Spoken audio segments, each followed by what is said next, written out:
On a de nouveaux ministères qui démarrent, des gens qui prennent de nouvelles responsabilités, de nouveaux projets, de nouveaux défis devant nous. On a beaucoup de changements aujourd'hui à l'Église Connexion. On va voir plusieurs de ces choses d'ailleurs tout à l'heure quand on fait la réunion des membres de l'Église. C'est de ces changements-là, de ces défis qu'on va discuter. C'est un moment un peu intimidant pour nous parce que ça fait beaucoup. Ça fait beaucoup de choses un peu intimidantes devant nous, mais c'est très, très, très stimulant en même temps. Mais pour tout ce qui change dans notre Église en ce moment, il y a une réalité derrière tout cela qui ne changera pas. Et c'est que dans 10 millions d'années, dans 10 millions d'années, nous serons là, en train de simplement nous émerveiller ensemble de comment Dieu s'est servi d'une église imparfaite comme la nôtre et comme des millions d'autres églises d'ailleurs pour se glorifier, peu importe quels étaient nos projets. On entend souvent les églises parler de leur désir de changer le monde. Allez, on va se rassembler pour Dieu, on va changer le monde, on va faire une différence. Ici, nous n'avons aucune illusion concernant notre capacité à faire ça. Ce n'est pas nous qui changeons le monde. C'est Dieu qui change le monde. Ce n'est pas nous qui faisons une différence, c'est lui qui le fait. Et dans 10 millions d'années, tous nos projets, toutes les choses pour lesquelles on s'est inquiété et travaillé et lutté pendant nos vies et nos ministères se mettront complètement en arrière-plan devant ce qu'il a fait à travers ces choses-là. Et parfois malgré ces choses-là. On sera ensemble et on va contempler ce qu'il a fait et on va le louer ensemble pour toujours pour ces choses-là. Ce que je viens de dire ne semble peut-être pas très controversé aujourd'hui. En tout cas, peut-être la partie où c'est pas nous qui changeons le monde, c'est Dieu qui change le monde. Il y a des chrétiens où c'est un peu débattu. Ce que j'ai dit, c'est vrai. Lisez la Bible, on voit très clairement. Mais ce que j'ai dit par rapport à l'éternité qu'on va passer à louer le Seigneur ensemble ne semble peut-être pas très controversé aujourd'hui parce que la plupart d'entre nous savent que dans le christianisme, on croit au paradis. On croit à la vie après la mort, on croit à la résurrection. Et c'est peut-être surprenant pour certains juifs de l'époque de Jésus, là où on le trouve dans l'évangile de Luc, ce sujet était encore assez débattu. C'était pas pris comme vérité par tout le monde. Depuis les dernières 2 semaines dans l'évangile de Luc, on a vu les chefs religieux s'en prendre après Jésus pour mettre au défi son autorité. Et dans notre texte aujourd'hui, donc on sera dans Luc 20, du verset 27 au verset 40, on va voir la même chose, mais ce sera fait de manière un peu différente. Dans ce texte, ce ne sont pas les autorités religieuses en général, genre tous ensemble, qui vont venir après Jésus, mais un sous-groupe précis de ces autorités-là. Un groupe d'hommes qui s'appelait les Sadducéens. Donc les Sadducéens, c'était des descendants de Zadok. Ces gens qui ont reçu le droit de servir comme prêtres dans le temple après l'exil en Babylone. Donc déjà, ils avaient un avantage sur les autres juste de par leur parentage. L'historien juif du 1er siècle, Joseph, a décrit les Sadducéens comme étant des gens aisés, des hommes de haute estime, il disait. Ils étaient riches, ils étaient connus, ils étaient très, très attachés au monde matériel. Vous vous souvenez de l'épisode dans le chapitre 19 où Jésus nettoie le temple, où il chasse les vendeurs et les animaux du temple. Cette pratique de vendre des animaux dans le temple, ça venait des Sadducéens. Donc on voit un peu pourquoi ils auraient une dent contre lui. La chose qu'il faut garder en tête aujourd'hui, c'est que les Sadducéens rejetaient l'idée de la résurrection. Rejeter l'idée de la vie après la mort. Ils avaient une interprétation très stricte de la Pentateuque, donc les 5 premiers livres de la Bible, Genèse, Exode, Lévitique et ainsi de suite. Et ils maintenaient que la Pentateuque ne parle jamais de la résurrection de manière explicite. Et donc pour eux, il n'y a pas de vie après la mort, il n'y a pas de jugement éternel, l'âme meurt avec le corps. Okay, donc quand on meurt, c'est fini. Assez pratique pour eux, pour leur philosophie très attachée au monde matériel. Comme ça, ils peuvent amasser autant de richesses qu'ils veulent sans aucun souci. Donc après avoir vu les autres chefs religieux échouer dans leurs attaques contre Jésus, les Sadducéens décident d'essayer à leur tour, mais ils vont le faire à leur sauce. Ils vont le faire de leur manière. Ils décident de placer Jésus devant une sorte de casse-tête théologique. Et donc, on a besoin de bien réfléchir dans ce texte. Je préviens à l'avance, on est prêt, on se réveille, Okay? On écoute bien et on réfléchit bien ensemble. Lisons ensemble du verset 27 au verset 33 la question qu'il leur pose. Quelques-uns des Sadducéens qui disent qu'il n'y a pas de résurrection s'approchèrent et posèrent à Jésus cette question. Maître, voici ce que Moïse nous a prescrit. Si un homme marié meurt sans avoir d'enfant, son frère épousera la veuve et donnera une descendance à son frère. Or, il y avait 7 frères. Le premier s'est marié et est mort sans enfant. Le deuxième a épousé la veuve et est mort sans enfant. Puis le troisième l'a épousée. Il en allait de même pour les 7. Ils sont morts sans laisser d'enfant. Enfin, la femme aussi, elle est morte. À la résurrection, duquel d'entre eux sera-t-elle donc la femme? En effet, les 7 l'ont eu pour épouse. Alors, on va s'arrêter là.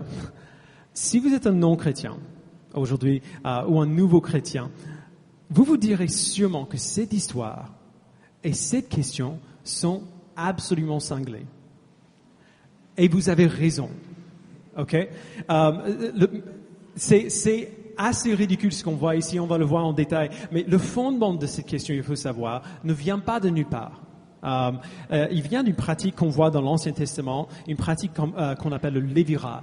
On trouve d'abord dans Deutéronome 25, mais c'était pratiqué longtemps avant cela. Le lévirat existait pour protéger les veuves sans enfants et pour garder les possessions d'une famille et le nom de la famille intact. À l'époque de Moïse et jusqu'à l'époque de Jésus, les femmes n'avaient pas de droit à elles-mêmes. Tous leurs droits venaient par soit leur père, soit leurs enfants, soit leur mari. Et donc, si le mari d'une femme décédait et elle n'avait pas de fils, elle pourrait théoriquement terminer SDF et totalement dépourvue de tout. Et donc Dieu a ordonné dans la loi de Moïse que le frère du décédé ou le parent le plus proche ne permet pas que cela arrive. Il se marierait à la veuve et elle viendrait sous sa protection. On voit d'ailleurs un bel exemple de ça dans le livre de Ruth. C'est ça qui s'est passé dans le mariage de Ruth à Boaz. Et donc c'est ça l'idée. Et sur la base de cette idée-là, les Sadducéens inventent cette histoire d'une femme dont le mari décède avant qu'elle ait des enfants avec lui. Et donc le frère du mari la prend comme épouse, et puis lui, il meurt. Et donc la même chose se passe, enchaînée avec tous ses frères, jusqu'aux 7 frères, et puis elle meurt aussi. Donc que ce soit clair, on voit rien comme ça dans la Bible. On n'a aucune raison pour penser que ça s'est vraiment passé. Les Sadducéens ont peut-être eu l'idée de cette histoire, c'est totalement hors sujet, mais c'est génial, du livre apocryphe de Tobit. Dans le livre de Tobit, qui n'est pas dans la Bible, mais ils auraient très bien connu l'histoire, on voit une histoire terrible d'une veuve qui se marie à 7 frères par lévirat, pareil qu'ici, et à chaque fois, ce nouveau mari est étranglé par un démon dans leur lit la nuit de leur mariage. Donc c'est une histoire horrible qui aussi ne s'est jamais passée, totalement fictive. Bref, je ferme la parenthèse. Il place cette situation théorique devant Jésus comme un test, en lui demandant, une fois qu'ils sont tous morts et qu'ils se retrouveront tous au paradis, la veuve sera la femme de qui? Est-ce que ce serait un cas d'inceste céleste? Ou alors, est-ce qu'elle sera juste assignée à un des frères au hasard? Évidemment, ce que les Sadducéens veulent en posant cette question, c'est que peu importe ce que Jésus dit, il aura besoin de défendre la résurrection, parce qu'il le fait. Il parle de la résurrection depuis le début de son ministère. Et puisqu'il aura besoin de défendre la résurrection, peu importe ce qu'il va dire pour répondre à leurs questions, il va prouver par sa réponse que l'idée même de la résurrection est absurde. Ils vont essayer de le piéger dans la logique de sa théologie. Et ce serait problématique pour lui parce qu'il parle souvent du paradis. Mais comme toujours, ils oublient avec qui ils ont affaire. Ils oublient à qui ils parlent. Jésus répond à leurs questions de 2 manières différentes. Il leur donne d'abord une défense théologique de la résurrection parce qu'il sait très bien ce qu'ils essaient de faire. Qui vient tout d'abord de ce qu'on sait sur Dieu dans toute la Bible et sur le paradis. Et puis après, il leur donne une défense exégétique, c'est-à-dire qu'il analyse un texte en particulier sur la résurrection. Donc voilà, on va prendre les 2 défenses l'une après l'autre. Donc lisons encore verset 34. Jésus leur répondit, « Les hommes et les femmes de ce monde se marient, mais celles et ceux qui seront jugés dignes de prendre part au monde à venir et à la résurrection ne se marieront pas. Ils ne pourront pas non plus mourir, car ils seront semblables aux anges, et ils seront enfants de Dieu en tant qu'enfants de la résurrection. » Donc là, voilà la première défense. Dès qu'on lit ce texte, on a tout de suite envie de poser la même question. Quand on voit ce que Jésus dit, on a envie de poser la même question. Pourquoi est-ce qu'il n'y aura pas de mariage au paradis? Il le dit très clairement, celles et ceux qui seront jugés dignes de prendre part au monde à venir et à la résurrection ne se marieront pas. Pourquoi? Pourquoi est-ce qu'il n'y aura pas de mariage au paradis? Et comment est-ce que la réponse de Jésus à cette question répond bel et bien à l'objection des Sadducéens? Pour avoir la réponse, il faut savoir pourquoi le mariage existe déjà et ce qu'est le mariage dans un deuxième temps. Donc, tout d'abord, dans Genèse chapitre 1, verset 28, Dieu donne l'homme et la femme qu'il a créé une mission. Il les ordonne, il leur dit, reproduisez-vous, devenez nombreux, remplissez la terre et soumettez-la. Donc, autrement dit, une partie de la mission que Dieu donne aux êtres humains, c'est de procréer, de se multiplier, de faire des bébés et de remplir la terre de ces bébés, qui vont grandir et devenir des adultes et qui vont faire des bébés par la suite. Faire des enfants, se multiplier, c'était un moyen pour montrer la domination des êtres humains sur la terre, pour accomplir cette mission que Dieu avait donnée à l'homme et la femme. Et plus tard dans ce chapitre, Dieu donne un contexte dans lequel cette multiplication doit avoir lieu, le contexte du mariage. On voit dans Genèse 2, 24, c'est pourquoi l'homme quittera son père et sa mère, s'attachera à sa femme et ils ne feront qu'un. Donc le mariage entre un homme et une femme, et c'est le contexte dans lequel la mission de se reproduire et de remplir la terre doit avoir lieu. Mais au paradis, il n'y aura pas besoin de faire cela. Les couples mariés n'auront pas besoin de se reproduire et remplir la terre parce que Dieu dit qu'il va remplir les nouveaux cieux et la nouvelle terre de son peuple. Ils vont régner avec Dieu, nous allons régner avec Dieu et nous n'aurons pas besoin de la multiplication pour montrer notre règne avec lui. Donc voilà la première raison. La deuxième raison va un peu plus loin que cela.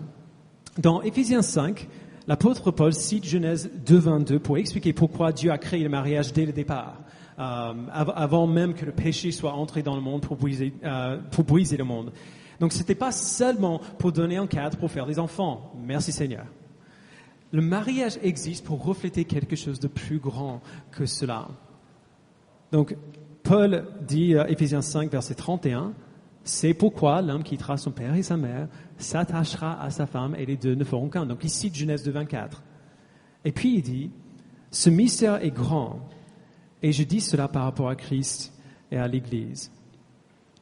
Donc pour le dire autrement, le mariage n'est pas une fin en soi. Quand un homme et une femme se marient, ce mariage n'est pas seulement ou même principalement pour eux. Ce n'est pas pour qu'ils expriment leur amour l'un pour l'autre. Ce n'est pas pour qu'ils expriment leur fidélité, leur engagement l'un envers l'autre. Et ce n'est pas pour qu'ils puissent faire des enfants l'un avec l'autre. Le mariage existe pour refléter une plus grande réalité, celle de l'union entre Christ et son Église.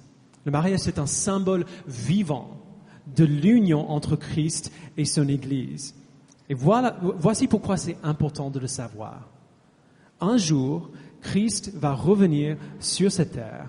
Il va renouveler la terre et il présentera son Église à lui-même, complètement purifiée, complètement parfaite, comme une épouse rendue belle pour son époux le jour de son mariage.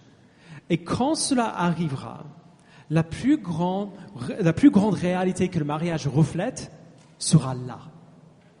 Aujourd'hui, le mariage est un symbole qui montre l'union entre Christ et son Église, qui reflète l'union entre Christ et son Église. Mais quand l'union entre Christ et son Église est totalement accomplie, totalement comblée et consommée, on n'aura plus besoin du reflet. On n'a pas besoin du symbole quand on a la réalité. Personne ne se met au pied des Alpes pour admirer une image, une photo des Alpes. Quand on a la réalité devant nos yeux, on n'a pas besoin de l'image. On n'a pas besoin du symbole, on n'a pas besoin du reflet. On a la réalité en face. Et donc le symbole n'est plus nécessaire. Voilà les raisons qu'on voit depuis un peu la plus grande histoire de toute la Bible. Mais Jésus en donne deux autres encore dans ce texte. Au verset 26, il dit que ceux qui sont au paradis ne se marieront pas, car, donc dans le grec il y a un car qui est là, ils ne pourront pas non plus mourir. Donc ils ne vont pas se marier parce qu'ils ne pourront pas mourir. Qu'est-ce que la mort a à voir avec le mariage? Dieu crée l'homme et la femme. Il leur donne la mission de se multiplier et de remplir la terre, et puis il leur donne le cadre du mariage pour faire cela. Cette mission est nécessaire, entre autres, parce que Dieu savait ce qui allait se passer juste après. Il savait que les personnes avec lesquelles la terre est remplie seront bientôt des pécheurs. Et donc, ces personnes vont mourir. Et donc, d'autres personnes devront venir prendre leur place. Après, il dit que les gens au paradis ne se marieront pas, car ils ne pourront pas non plus mourir, pourront pas mourir, car ils seront semblables aux anges. Et ils seront enfants de Dieu en tant qu'enfants de la résurrection. Donc, c'est une des vérités fondamentales de la foi chrétienne. Lorsque Christ reviendra, les morts ressusciteront et nous serons comme lui. Nous serons comme lui. Nos corps, pas seulement nos âmes ou nos esprits, mais nos corps physiques seront renouvelés, rendus parfaits. Nous serons semblables aux anges. Des corps glorifiés, des esprits glorifiés, un caractère parfait, toujours en train de contempler la gloire de Dieu. Nous serons enfants de Dieu. À ce jour-là, on se verra comme enfants de Dieu. Notre identité ne se trouvera pas en ce qu'on a pu être ou accomplir sur cette terre, mais en ce que Dieu a fait en nous et pour nous. Donc la question, c'est qu'est-ce que ça veut dire pour le mariage, du coup? Si c'est vrai, si le fait de ne pas pouvoir mourir, mais d'être semblable à Jésus-Christ et d'avoir vu la raison d'être du mariage totalement accomplie déjà, fait que le mariage ne soit plus nécessaire. Si nos mariages sont temporaires comme cela, qu'est-ce que ça veut dire pour nos mariages aujourd'hui? Qu'est-ce que ça devrait changer de savoir ça, si on est marié ou si on va se marier ou si on veut se marier un jour? Qu'est-ce que ça veut dire pour nos relations avec nos épouses ou nos relations avec nos époux? On a eu de multiples mariages dans l'Église cette année, y compris un mariage hier, et 2 encore à venir cette année, et puis 2 encore en 2020. Bref, beaucoup de mariages. Et dans la préparation au mariage qu'on a fait avec tous ces couples, on a vu la même chose. Peu importe combien vous êtes heureux de vous marier aujourd'hui avec cette personne, votre mariage est temporaire. Il y aura un jour où vous ne serez plus mariés. C'est difficile d'entendre cela, surtout si on est de jeunes mariés et tout est un peu nouveau. On est encore dans la phase un peu extase et la réalité de la vie n'a pas fait en sorte qu'on puisse avoir un peu de perspective sur la situation. Tu regardes à ta femme ou ton mari, ou ta future femme, ton futur mari, et tu l'aimes. Tu veux te marier avec elle et tu veux rester marié avec elle. Tu ne veux pas penser à une situation dans laquelle vous serez tous les deux vivants mais pas mariés. Bizarrement, que l'un de vous meure et que vous soyez ça, c'est presque plus facile à encaisser que l'idée que vous serez tous les deux vivants et ensemble dans la même salle, mais plus mariés. Le fait que nous ne mourrons pas, mais que nous serons rendus parfaits comme les anges, veut dire que chaque bonne chose que Dieu a fait pour nous et en nous aujourd'hui sera encore meilleure. Voilà ce qu'il faut garder en tête. Quand on a du mal à accepter l'idée qu'un jour je ne serai plus l'époux de ma femme, ce qu'il faut garder en tête, c'est que le fait que nous ne mourrons pas, mais que nous serons parfaits comme les anges, veut dire que chaque bonne chose que Dieu a fait pour nous et en nous aujourd'hui sera encore et infiniment meilleure. Ma relation avec ma femme ne sera pas diminuée, mais améliorée grâce à cette réalité-là. Rien dans la Bible ne suggère que nous ne souviendrons pas de notre vie sur terre, que nous ne souviendrons pas de notre mariage sur terre, ou le temps qu'on a passé à tomber amoureux l'un avec l'autre, ou à élever nos enfants. Et on aura une éternité pour bâtir sur ce fondement-là, dans notre relation l'un avec l'autre, vers quelque chose qui est encore meilleur. Je connais Loane mieux que quiconque, dans ce monde, et elle me connaît mieux que quiconque. Mais nous nous connaissons encore de manière imparfaite. On est mariés depuis plus de 16 ans maintenant, mais de bien des manières, je ne comprends pas ma femme. Et elle ne me comprend pas non plus. Et tous les couples mariés, vous ne vous comprenez pas. Il y a encore des aspects mystérieux de l'époux ou de l'épouse qu'on n'arrive pas à discerner. On n'arrive pas à comprendre comment le cœur d'un autre fonctionne.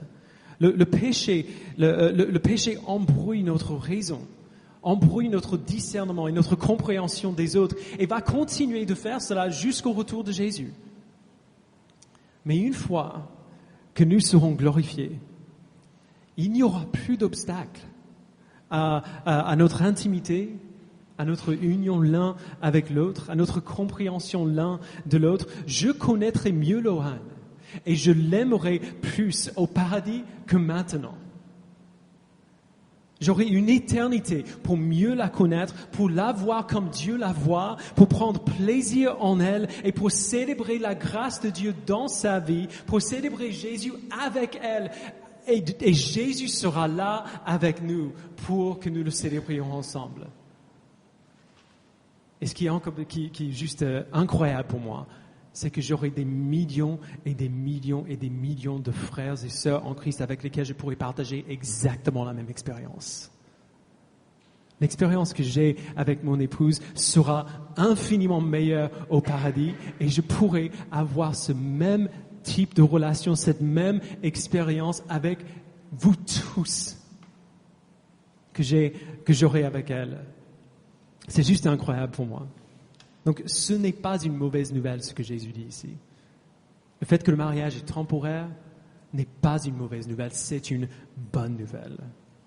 Aujourd'hui, notre mariage reflète Christ et son Église, mais un jour, le reflet sera une réalité. Et quand on a la réalité, on n'a pas besoin du reflet et on ne regrette pas le reflet.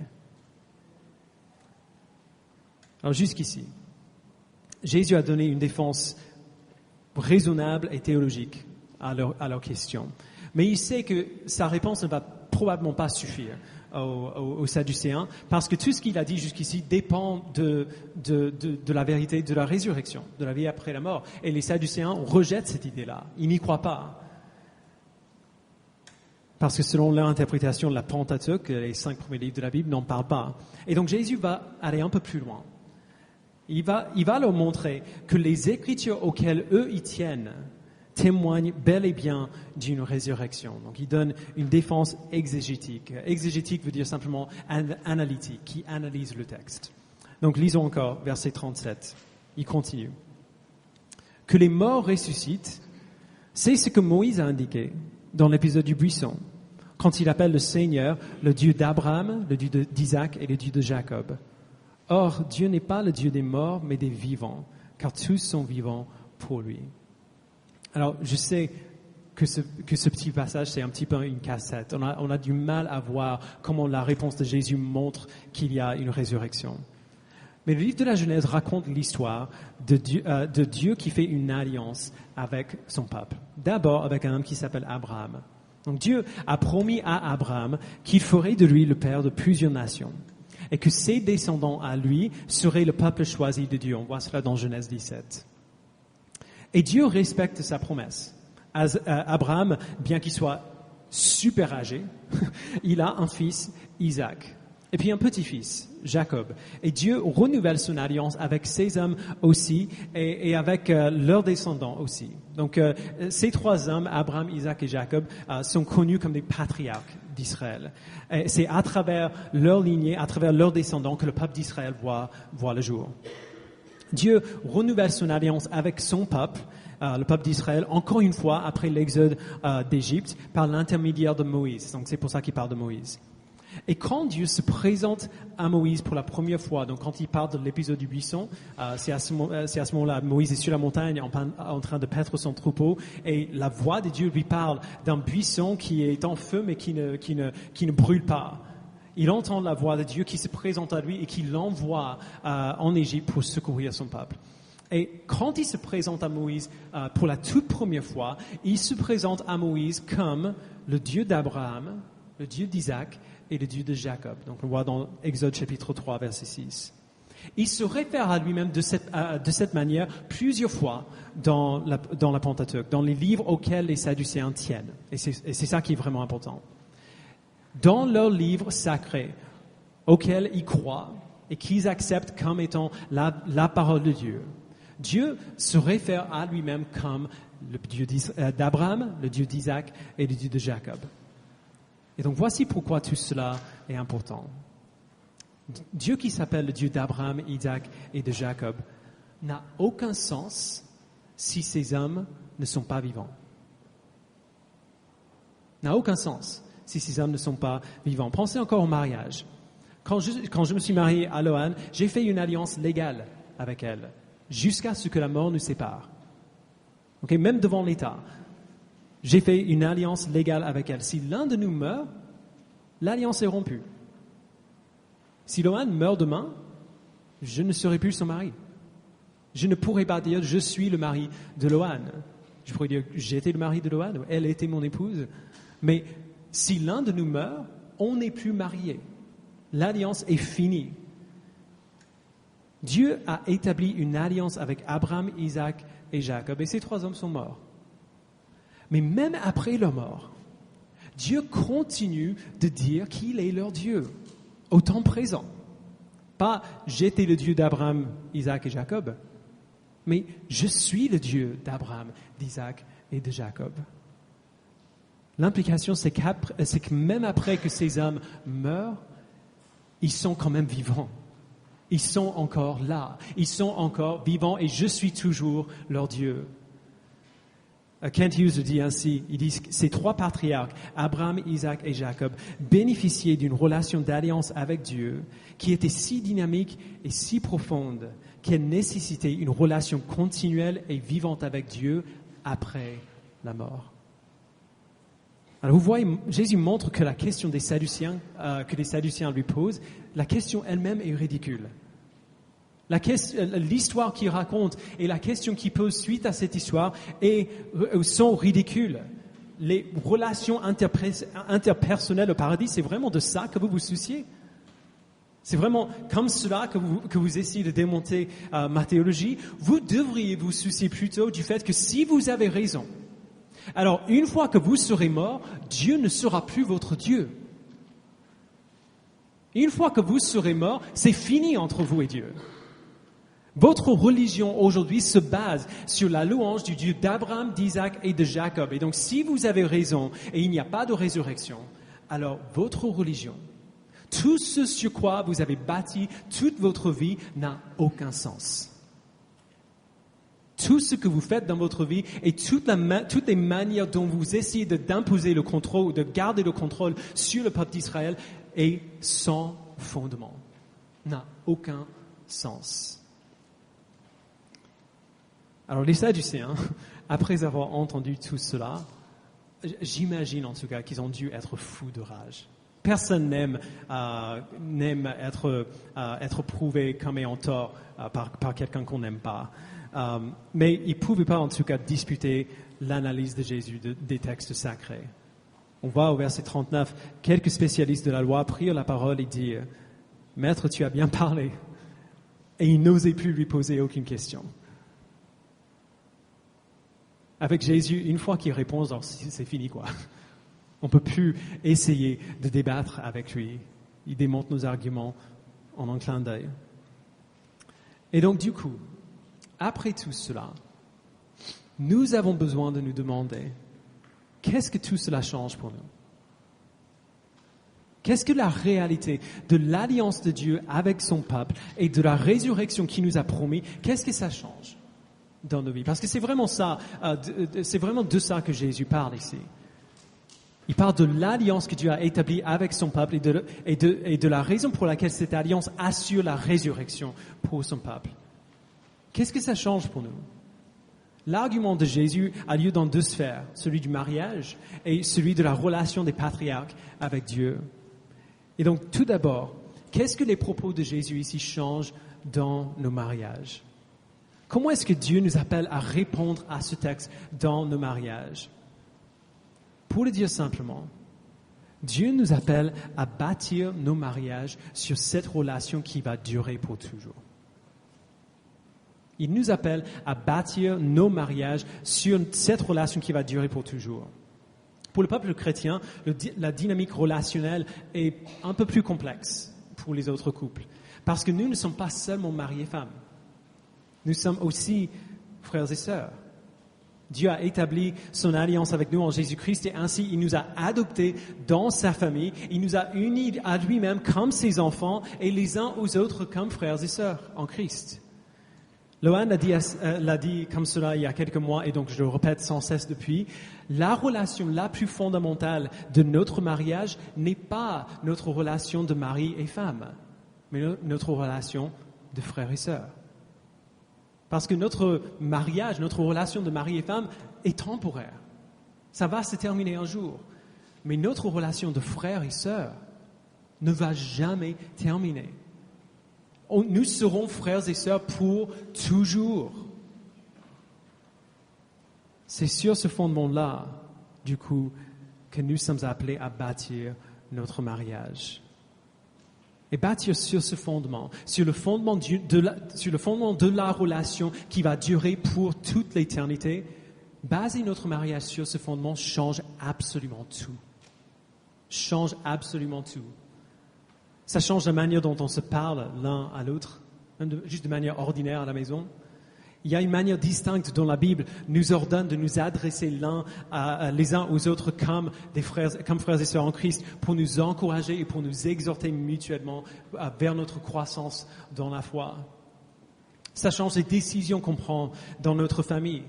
Il y a un but distinct que Dieu nous ordonne d'avoir pour tout ce qu'on fait et c'est sa gloire. Donc les décisions qu'on prend concernant l'éducation de nos enfants, le choix de nos dépenses, jusqu'au plus petit détail, nous avons un but précis qui nous unit et c'est la gloire de Dieu. Comment est-ce que nous pouvons glorifier Dieu du mieux possible dans cette décision? Ça change la manière dont nous élevons nos enfants.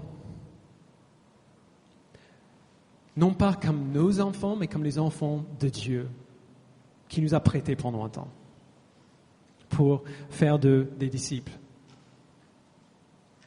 Je pensais à ça pendant que je préparais ce message et j'arrive à peine à le croire ou à le concevoir. Mais si Dieu répond à nos prières, Jack et Zadie ne seront pas pour toujours, pas de la même manière en tout cas notre fils et notre fille. Si Dieu répond à nos prières, alors Jack sera notre petit frère en Christ. Zadie sera notre petite sœur en Christ pendant toute l'éternité. Savoir que nous sommes surtout frères et sœurs en Christ et pas seulement mari et femme change absolument tout. Ça prend tout ce qu'on aurait eu en tant que mari et femme et ça l'approfondit. Lui donne un but qui va durer pour toujours. Je dis la même chose dans chaque mariage que je fais, dans chaque prédication de mariage que je fais. Tout le monde peut voir le mariage comme une expression d'amour et d'engagement. Mais tout le monde ne peut pas dire que leur union creuse ses racines dans des réalités cosmiques et qu'elle reflète des réalités divines. Alors si vous êtes marié, si vous êtes fiancé, ou alors si vous voulez vous marier, alors bâtissez votre mariage sur la relation qui va durer pour toujours. Ne rabaissez pas le mariage en le centrant uniquement sur l'amour l'un pour l'autre. Le mariage est tellement plus grand et tellement meilleur que cela. Et déjà, ça, l'amour est excellent. Mais le mariage que Dieu veut pour nous est infiniment plus grand et infiniment meilleur que ça. Le deuxième terrain sur lequel l'argument de Jésus a lieu, c'est l'alliance que Dieu a établie avec son peuple, avec les patriarches et puis avec leurs descendants. Même si tout le monde s'arrête à ce que Jésus dit sur le mariage ici, donc, genre, si on connaît ce texte, on le connaît pour le fait que Jésus dit qu'il n'y aura pas de mariage au paradis. Mais même si on s'arrête souvent sur ça, s'il y a un verset clé dans ce passage, ce n'est pas les versets 34 à 36 qui parlent du mariage, c'est les versets 37 et 38 qui disent que Dieu est le Dieu d'Abraham, d'Isaac et de Jacob. Il n'est pas le Dieu des morts, mais le Dieu des vivants. Voilà le verset clé de tout ce passage. Abraham, Isaac et Jacob n'étaient pas des hommes parfaits, loin de là. Si on lit les histoires de leur vie dans la Bible, on verra très rapidement que ce ne sont pas des gens qu'on aimerait imiter en tout point. Mais Dieu, dans sa grâce, a établi une alliance avec eux quand même, non pas à cause d'eux, mais à cause de sa propre bonne volonté. Et peu importe combien ils étaient imparfaits, peu importe à quel point ils étaient brisés et pécheurs, peu importe combien ils étaient morts, genre littéralement, Dieu leur a donné la vie. Il leur a donné la foi. Il leur a donné l'alliance. Il leur a donné la vie éternelle.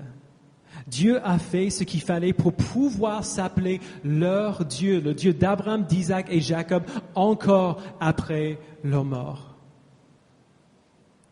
Frères et sœurs, notre salut, notre vie éternelle ne dépend pas de nous. Ça ne dépend pas de nous. Ce n'est pas à nous de le gagner et ce n'est pas à nous de le garder une fois que c'est gagné, une fois qu'on l'a. Ce que Dieu a fait pour Abraham, Isaac et Jacob quand il a fait une alliance avec eux et quand il a satisfait les conditions de l'alliance pour eux jusqu'après leur mort, Dieu continue de faire la même chose pour son peuple depuis. Il fournit lui-même ce qui nous manque et il satisfait les conditions que nous ne pouvons pas satisfaire. Il garde les promesses que nous ne pouvons pas garder. Il donne à nos corps et à nos âmes ce que nous avons perdu dans la chute de l'homme. Nous avons tous enfreint sa loi, nous nous sommes tous rebellés contre lui et donc il a envoyé Jésus-Christ pour obéir à la loi pour nous, pour satisfaire l'alliance pour nous, pour accomplir cette alliance pour nous. Il a vécu la vie que Dieu nous ordonne de vivre et il a subi la mort que nous aurions dû subir.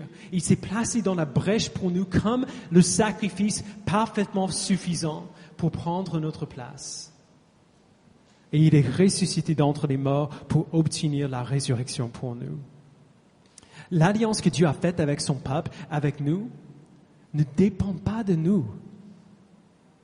L'accomplissement, la satisfaction des conditions de l'alliance que Dieu a faite avec son peuple ne dépend pas de nous.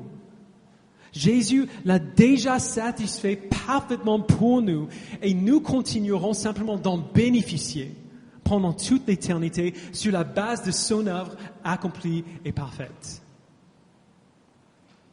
Et donc si vous ne retenez qu'une seule chose ce matin, retenez ceci. C'est Dieu qui nous sauve par son Fils.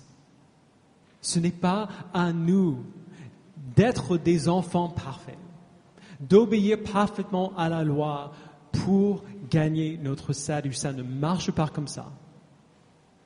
C'est Dieu qui satisfait les conditions de l'alliance pour son peuple dès l'Ancien Testament.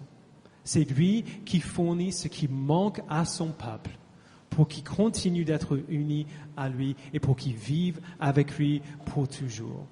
C'est ce qu'on voit dans l'Ancien Testament et c'est ce qu'on voit dans le Nouveau Testament. Ça va peut-être sans dire, mais il ne faut jamais arrêter de le dire.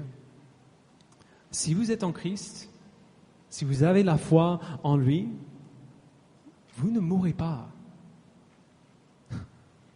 Votre mort ne serait pas une vraie mort. Vous serez spirituellement vivant après votre mort et vous serez physiquement vivant après le retour de Christ.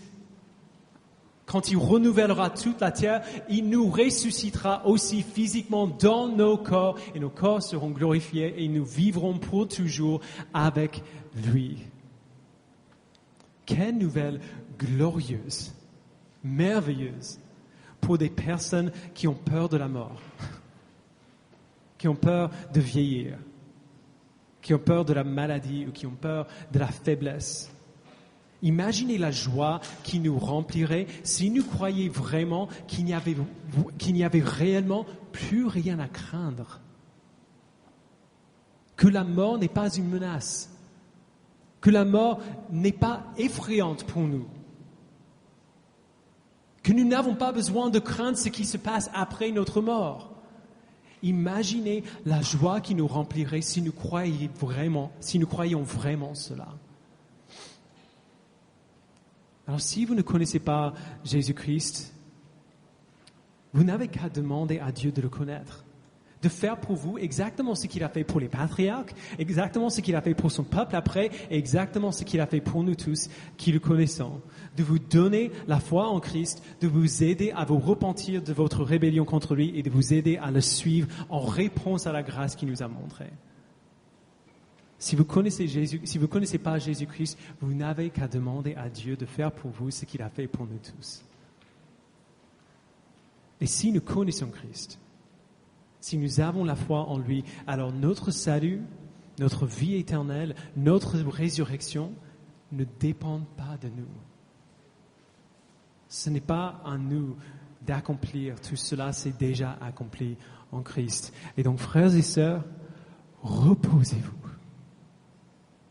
Reposez-vous dans la connaissance que Dieu a fait une alliance avec nous, qu'il a satisfait les conditions de cette alliance en Christ et que son alliance avec nous est tellement profonde et tellement intime qu'elle nous assure et nécessite une vie éternelle et parfaite avec lui.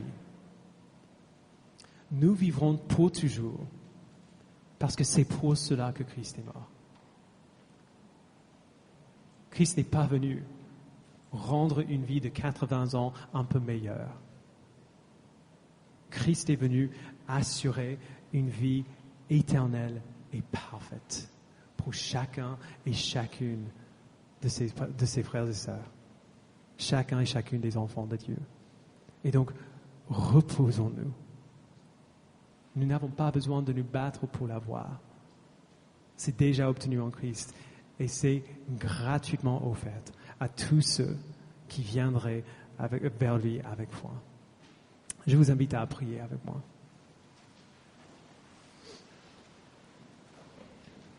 Père, nous te remercions pour cette question horrible et ridicule des Sadducéens et pour la réponse glorieuse et profonde de notre Sauveur. Merci Père de nous avoir rappelé sans cesse que la vie que tu souhaites pour ton peuple n'est pas une simple vie d'une centaine d'années qui est légèrement améliorée par rapport au reste du monde. Merci de nous avoir rappelé, Père, que en fait, c'est un peu le contraire. Si nous vivons pour toi, notre vie sur cette terre, cette centaine d'années au moins que nous aurons, va être un peu plus difficile. Nous allons subir les persécutions de notre Sauveur. Nous allons souffrir dans notre vie. Mais cette souffrance n'est rien par rapport à la gloire qui nous est réservée. Notre souffrance momentaire d'aujourd'hui n'est rien. Dans 10 millions d'années, tout ce qu'on a souffert pendant ces 80 années vont être comme un mauvais rêve. Donne-nous, Père, de nous reposer dans l'assurance que nous avons que nous vivrons avec toi pour toujours. Et que notre vie avec toi sera tellement intime tellement profonde et tellement parfaite que nous ne regretterons pas les choses qui auront changé. Nous ne regretterons pas les plaisirs aujourd'hui qui sont éphémères et stupides. Nous ne regretterons pas même les bonnes choses qui ne seront plus comme nos mariages. Nous prendrons plaisir en toi et nous prendrons plaisir les uns en les autres. Parce que dans mes frères et dans mes sœurs, dans ma femme qui est ma sœur, je vais voir ta gloire à l'œuvre. Je vais pouvoir voir ce que tu as fait dans leur vie. Et je vais pouvoir me réjouir en cette œuvre et en toi-même pour toute l'éternité. Merci pour ces vérités. Merci. Au nom de Jésus, nous le prions. Amen.